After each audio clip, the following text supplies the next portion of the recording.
अखिलेश अब करवाएंगे हिरण दर्शन और साथ ही डायल 100 के जमीन पे उतारने की तैयारी कैसी है, देखिए तमाम खबरें यूपी से जुड़ी यूपी सुपरफास्ट में।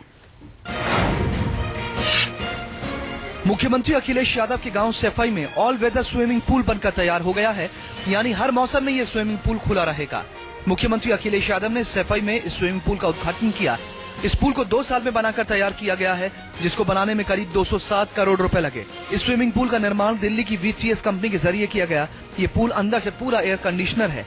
पूल को सभी मानक के अनुरूप बनाया गया है। खास बात यह है कि इंडिया का पहला indoor all weather swimming pool है। ये इंडिया का अकेला स्विमिंग पूल होगा जिसमें world championship, commonwealth, Asiad game हो सकते हैं। इसमें 3 पूल हैं, जिसमें पहला पूल ट्रेनिंग के लिए है, दूसरा कंपटीशन के लिए और तीसरा पूल डाइविंग के लिए। कुछ इसी तरह का पूल दिल्ली के तालकटोरा स्टेडियम में भी बना हुआ है। स्विमिंग पूल के शुभारंभ के मौके पर सीएम अखिलेश यादव ने प्रतियोगिता में हिस्सा लेने वाले खिलाड़ियों का प्रोत्साहन किया और उनकी तारीफ की। इस मौके पर मुख्यमंत्री के साथ सपा महासचिव प्रोफेसर रामगोपाल, खेल मंत्री रामकरण आर्य समेत कई अन्य मंत्री और अधिकारी मौजूद थे।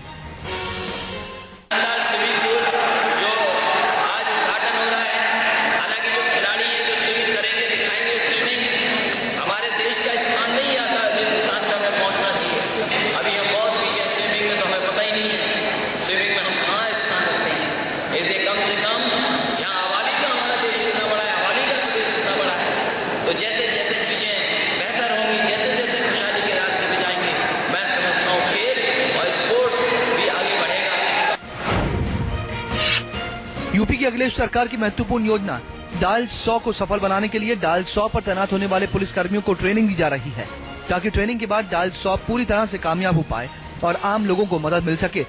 इसी के तहत बरेली में 290 पुलिस कर्मियों को डायल 100 की ट्रेनिंग दी जा रही है। यूपी सरकार प्रदेश की पुलिस को आम लोगों की मदद के लिए नए तरीके से तैयार करने में लगी है, ताकि किसी मुसीबत के समय आम लोगों के पास पुलिस पल भर में पहुंचकर उनकी समस्याओं को दूर करने की कोशिश कर सके। इसी के तहत उत्तर प्रदेश के मुख्यमंत्री अखिलेश यादव ने डायल 100 योजना की शुरुआत की है। इस योजना से यूपी में रहने वाले हर नागरिक को उसकी मुसीबत के वक्त डायल 100 पर कॉल कर सहायता मिल सकती है और इसी डायल 100 को सफल बनाने के लिए इसकी ड्यूटी पर तैनात होने वाले पुलिस कर्मियों को एक विशेष ट्रेनिंग दी जा रही है।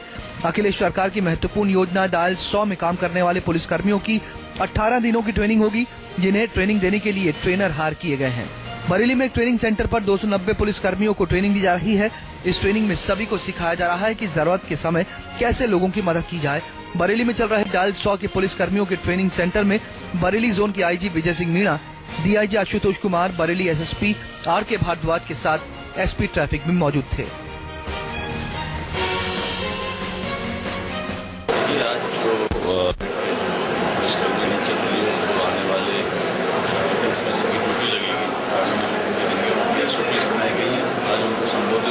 मेरे द्वारा किया गया और साथ ही साथ में उनकी जो कुछ समस्याएं थी, जो एक्शंस थे, उनसे डिस्कस किए गए।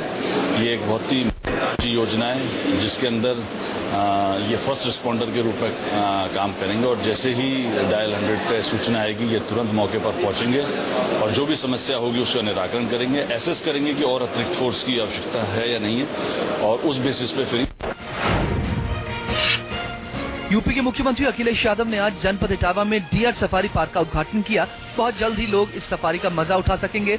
डियर सफारी के साथ मुख्यमंत्री ने कई और सफारियों की घोषणा भी की थी। मुख्यमंत्री ने हिरण सफारी की शुरुआत करके लोगों को पर्यटन के क्षेत्र में बड़ी सौगात दी है। इस सफारी के शुरू हो जाने से आसपास और दूर दराज के लोग इटावा में सफारी देखने आएंगे। इससे आने वाले समय में पर्यटन के मानचित्र में इटावा की एक नई तस्वीर उभर कर आएगी। मुख्यमंत्री का कहना है कि सफारी की शुरुआत से इटावा को एक नई पहचान मिलेगी। इस मौके पर मुख्यमंत्री ने दूसरी सफारियों के कार्यों का भी जायजा लिया।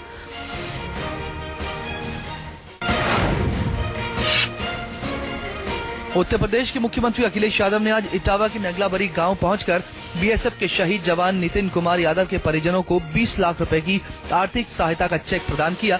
नितिन कुमार यादव जम्मू और कश्मीर के बारामूला में एक आतंकी घटना में शहीद हो गए थे।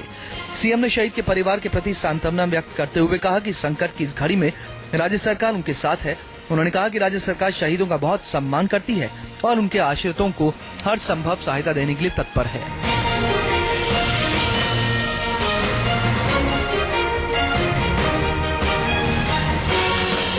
अगर इसने अपनी जोखिम न उठाया होता और जान की परवाह की होती अगर, तो बहुत बड़ा देश का नुकसान हो जाता। ऐसे शहीद नौजवान जिसने अपनी जान खो दी और लोगों को बचा लिया, ऐसे शहीद को हम नमन करते हैं। उनके परिवार के सदस्यों से मिलने का मौका मिला।